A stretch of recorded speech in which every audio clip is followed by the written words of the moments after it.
toxic relationship looks like? I can start by telling you what a toxic relationship does not look like.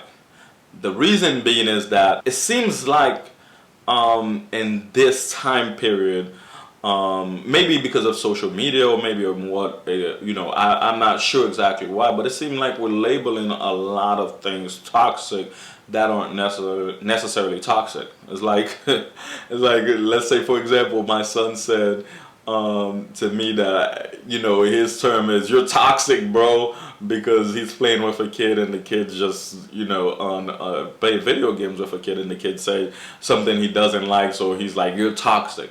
So I use that quick little analogy because of the fact that a lot of people are mislabeling things that are not toxic simply because of the fact it challenges them. Just because a toxic relationship is not someone who's pushing you to be, it's not the fact that someone is pushing you to be better while you're staying comfortable.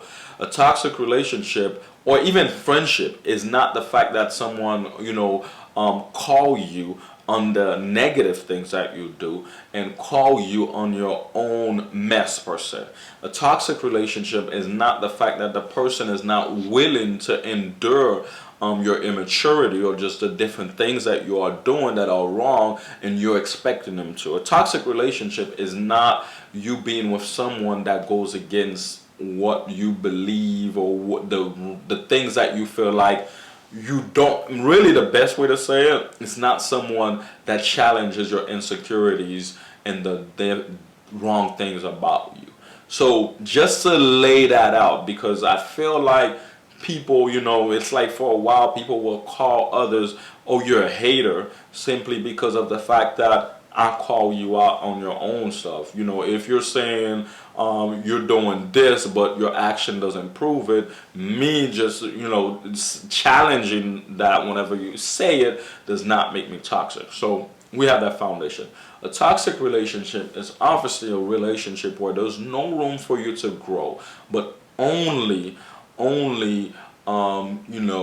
negative. It's only negative, meaning that, look, let's say you're in a relationship with someone and the whole idea of you, let's say you want to follow your dreams or you want to better your life, and then everything that they bring to you is simply keeping that away from you, meaning that, let's say, they depend on you financially, or they depend on you way too much emotionally. They're doing things that is keeping you from growing or keeping you from achieving, because a relationship is where you're supposed to grow and you're both supposed to grow. If you're going backwards, because I've seen people, they change for the wrong reason.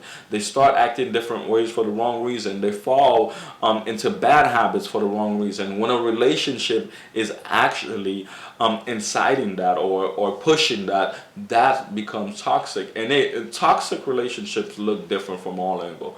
It could mean that person is pushing you to not have a healthy, relationship with your family members, which are important to you, or them who are pushing you to not love yourself because of the comments that they make, because of the fact that they always try to make you feel less than. They're not, they'll never find the time to compliment you and so forth. Or, again, like I mentioned in a career, their goal is they're always telling you can't achieve it, and they do everything in their power to make sure you don't. So, again, it could cover a lot, but I think a toxic relationship and the overall picture, you have to look at it as something that's a hindrance, or something that's keeping you from growing, something that is often negative. Because a little bit of negativity is not, automatically toxic, because in life we go through phases. We're gonna have times we are happy and times that we are sad. We're gonna go through times that again, we agree, and sometimes we disagree. We're gonna go through times where everything is good and a positive mindset, and sometimes where it's negative. So the up and down of life, when those downs come in and they're not consistent, then don't label it toxic. But when it's overly consistent and that's all that you see, that's toxic. Because toxic is something that is destroying that is, even supposed to be there and can only take a life away or only take away. But that I would say is a sign of a toxic relationship. But I would love to actually know your thoughts. Leave your thoughts in the comment of what you consider a toxic relationship. Hey, one more thing. If you've enjoyed this video, please remember to subscribe. And also don't forget to hit that notification button. And last thing, comment below. I do want to hear your question. And maybe it's the next one I answer on here. Until next time.